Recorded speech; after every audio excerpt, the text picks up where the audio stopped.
Vítajte pri mojom prvom mini vlogu. Hoci cestujeme, nie vždy je zvykom, že na ubytovaniach, kde aktuálne sme, máme aj upratovaciu službu. Preto to upratovanie zostáva ako inak na mne a tak si vždycky spravím takýto reset day. Tu som nám všetko poupratovala, upratala som nám posteľ, podkladala špinavé riady, umyla riady a povytierala podlahu a takisto aj prach. Pozrite sa na tie ponožky.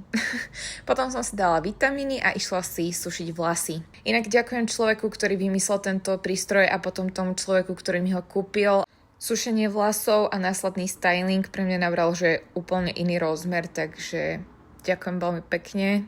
Toto ešte posledné úpravy, takto vyzerajú moje vlasy a tada! Potom som si objednala obed a pokračovala ďalej v práci, pretože som toho mala hrozne veľa a pracovala som až takmer do večera.